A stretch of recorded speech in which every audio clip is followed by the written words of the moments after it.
తాకట్టులో ఉన్న బంగారాన్ని విడిపించి ఆ రోజు ఆన్లైన్ రేటుకే మేము కొంటాం. Sharma gold company.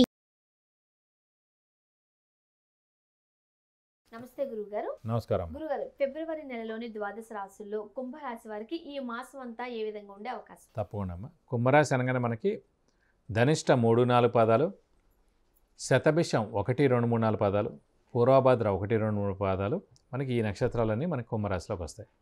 ఈ రాశి వారికి మటుకు కొంచెం కష్టకాలం అనే చెప్పుకోవాలి. ఎందుకంటే ముఖ్యంగా గురుబలం లేకపోవడం, గురువు తృతీయ స్థానంలో ఉన్నాడు, ఏలినాటి శని ప్రభావం ఎక్కువగా ఉండడం, నెక్స్ట్ రాహు ద్వితీయ స్థానంలో ఉండడం, అష్టమ స్థానంలో కేతు ఉండడం. ముఖ్యంగా వాక్కు స్థానం అంటే ద్వితీయ స్థానం అండి. ద్వితీయ స్థానాన్ని వాక్ స్థానం, కుటుంబ స్థానం, నేత్రస్థానం, ధనస్థానం అంటారు. సో అలాంటి స్థానంలో రాహు ఉండడం చేత అనుకోకుండా మనం ఏదో ఒక మాటలు ఎవరెవరిని మనమే అంటాం. పడడం కాదు. సాధారణంగా చూడండి, కొన్నిసార్లు మనం పడాల్సి వస్తుంది, ఇప్పుడు మనమే అనాల్సి వస్తుంది. ఇది మామూలుగా కుంభరాశి వారు ఆల్రెడీ పడుతున్నారు, వీళ్ళు అనుకోకుండా అంటున్నారు కూడా. ఎందుకంటే రెండు వైపులు, ఎందుకంటే ఏలినాటి సినిమాలు అని పడతారు, వాక్ స్థానంలో రాహున్నాడు కాబట్టి మనం అంటాం. మనం చిన్నగానే మామూలుగానే అంటాం, అది పెద్దగా అయిపోతుంది, ఇబ్బంది కలిగించే అంశం. ఎందుకంటే వాక్ స్థానంలో రాహు ఉండడం చేత వాక్కుకు ప్రాబ్లం. కుటుంబ స్థానం కూడా ద్వితీయమయ్యాడు, అక్కడ కూడా అదే సేమ్ రాహు ఉన్నాడు కాబట్టి కుటుంబంలో చిన్న చిన్న కలహాలు. ధనస్థానం కూడా అదే ద్వితీయ స్థానం, అక్కడ కూడా రాహు ఉన్నాడు కాబట్టి ధనానికి కొంచెం ఇబ్బంది కలగడం. నేత్రస్థానం కూడా అదే ద్వితీయ స్థానం, అక్కడ రాహు ఉన్నాడు కాబట్టి కళ్ళకి ఏమైనా ప్రాబ్లం లేదంటే అనారోగ్యం చేయడం ఓవరాల్గా బాడీలో ఎక్కడైనా సరే. ఇది కాకుండా అష్టమ స్థానంలో కేతు ఉండడం చేత చిన్న చిన్న యాక్సిడెంట్స్ జరిగేందుకు అవకాశాలు ఉన్నాయి. మనకైనా జరగచ్చు, మన బండికైనా జరగచ్చు, మన బండిని ఎవరైనా గుద్దచ్చు.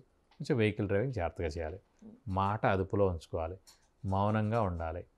ఎక్కువగా ఎవరితో కలిసిపోయి వాళ్ళతో, ఇప్పుడు ఎలా ఉంటుందంటే ఒకళ్ళతో మనం మాట్లాడతాం వేరే వాళ్ళ గురించి, మనం ఏమనుకుంటాం మనకి వాడి శత్రువు అనుకుంటాం, ఎవడి గురించి అయితే చెప్తున్నాం, కానీ వాడు మనం ఎవడైతే చెప్తున్నాం వాడికి వాడి మిత్రుడు అయ్యి ఉండొచ్చు.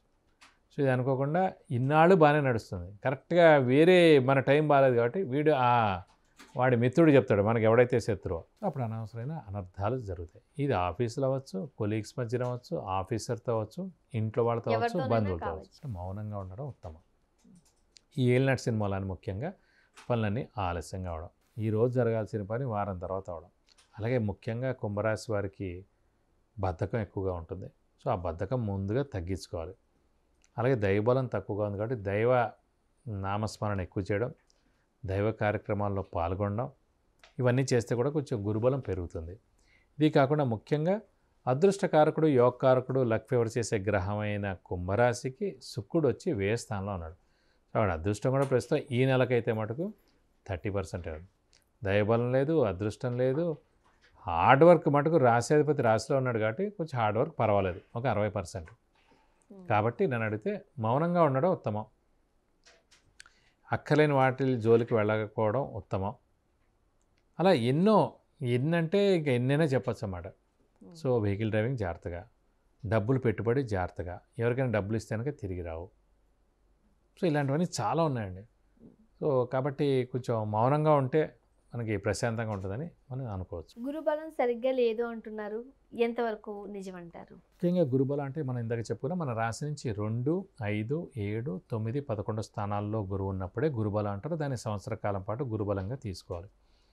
ఈ 2, 5, 7, 9, 11 స్థానాల్లో ఉన్నప్పుడే మనకు అన్ని శుభకార్యాలు జరుగుతాయి. చెప్పకండి, ఉన్నత చదువు రావడం, ఉన్నత చదువు అయిపోవడం, సర్టిఫికేట్ రావడం, ఫస్ట్ జాబ్ రావడం, ప్రమోషన్స్ రావడం, వివాహం అవడం, సంతానం కలగడం, ఫారెన్ వెళ్ళడం, గృహం రావడం, వాహనం రావడం, బంగారం కొనడం, ఇలాంటి మెయిన్ శుభ ఫలితాలన్నీ కూడా మన రాశి నుంచి గురుబలం ఉన్నప్పుడు, అంటే 2, 5, 7, 9, 11 స్థానంలో ఉన్నప్పుడే జరుగుతాయి. అంటే ఇప్పుడు తృతీయంలో ఉంది, తృతీయం తర్వాత చతుర్థం, పంచమం రావాలంటే ఇంకా 1.5 year పడుతుంది. కాబట్టి ప్రస్తుతం గురుబలం లేదు కాబట్టి మనం మామూలుగా మిశ్రమంగా ఉండి ఇంకొంచెం హార్డ్ వర్క్ చేసుకోవాలంతే, అంతకని చేసేది ఏం లేదు ప్రస్తుతానికి. కానీ తృతీయ స్థానం అనేది ఏంటంటే జనాల సహాయ సహకార స్థానం కాబట్టి ఒక్క అడ్వాంటేజ్ అంటే తృతీయంలో ఉన్నందుకు జనాల నుంచి మటుకు సహాయ సహకారాలు పొందేందుకు అవకాశాలు ఎక్కువగా ఉంది.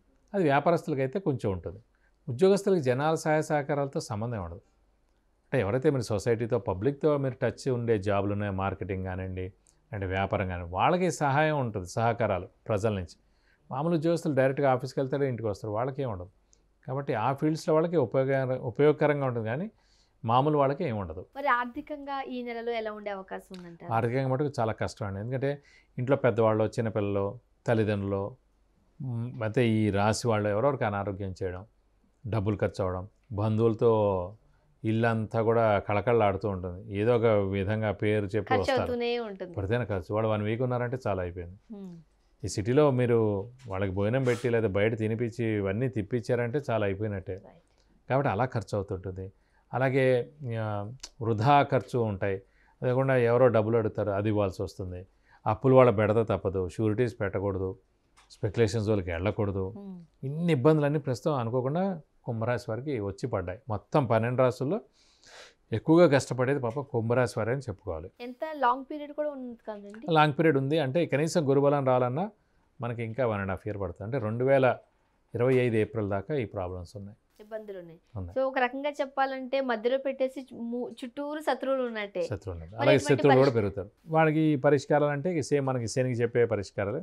ప్రతి శనివారం ఉపవాసం ఉండడం, వీలైతే ఒక శనివారం రోజు రక్తదానం చేయడం, ఆంజనేయ స్వామిని, వెంకటేశ్వర స్వామిని ఎక్కువగా పూజించడం, ప్రతిరోజు వీలైతే ఆంజనేయ స్వామి అష్టోత్తరం, వెంకటేశ్వర స్వామి అష్టోత్తరం చదువుకోవడం, బుధవారం రోజున, శనివారం రోజున వెంకటేశ్వర స్వామి టెంపుల్కి వెళ్ళి 40 ప్రదక్షిణాలు చేయడం, ఆయనకి అభిషేకంగా అర్చన కానీ చేయించడం. అలాగే మంగళవారం రోజున, శనివారం రోజున ఆంజనేయ స్వామి టెంపుల్కి వెళ్ళి 40 ప్రదక్షిణాలు చేయడం. అలాగే వీలైతే ఆయనకి వడమాల కానీ, సింధూర పూజ కానీ, తమలపాకుల పూజ కానీ చేయించడం. ఇవన్నీ చేస్తే కొంచెం ఇంపాక్ట్ తగ్గుతుందండి. 10% ఇంపాక్ట్ తగ్గుతుంది, 100% తగ్గదు. అందుకే ఇంకా వీలైతే ఇంకా ఉధృతంగా ఉందనిపిస్తే ఖచ్చితంగా శనికి 19,000 సార్లు జపం చేయించి నల్ల నువ్వులు 200 గ్రాములు దానం ఇస్తే కనుక దోషం మొత్తం తొలగి. కానీ ఖచ్చితంగా ఈ పరిష్కార మార్గాలన్నీ పాటించాల్సిందే, పాటించాలి. ఎందుకంటే క్లిష్టమైన పరిస్థితుల్లోనే ఉన్నారు కాబట్టి. అంటే మీరు 10% అయినా ఇబ్బందులు తగ్గాలంటే ఖచ్చితంగా పరిహారాలు ఎంతో కొంత తగ్గాలి అని అంటే పాటించాలి. రైట్.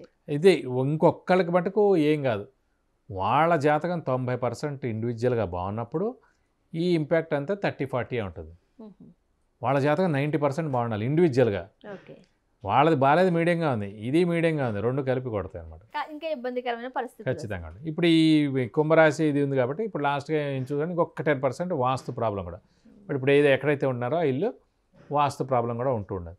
కానీ అందుకే వీళ్ళకి స్థానచలనం కూడా ఉంటుంది కాబట్టి ఇప్పుడు ఇల్లు మారిపోతే బెస్ట్, ఉద్యోగం మారిపోతే బెస్ట్, ట్రాన్స్ఫర్ అయిపోతే బెస్ట్, వేరే ఊరు జాబ్ అయితే కూడా బెస్ట్. ఇంకొక వైపుకి ఎటు వెళ్ళినా ఫస్ట్ మనకి ఇల్లు మార్పు లేదంటే ఉద్యోగ మార్పు అయిపోతే 50% ప్రాబ్లమ్స్ తీరిపోతాయి కుంభరాశి వారికి. స్థానచలనం అవ్వాలి. ఫిబ్రవరి నెలలోని ద్వాదశ రాశుల్లో కుంభరాశి వారికి ఏ విధంగా ఉండబోతుంది, అలానే చక్కటి పరిష్కార మార్గాలు అందించారు. ధన్యవాదాలు. నమస్కారం అమ్మా.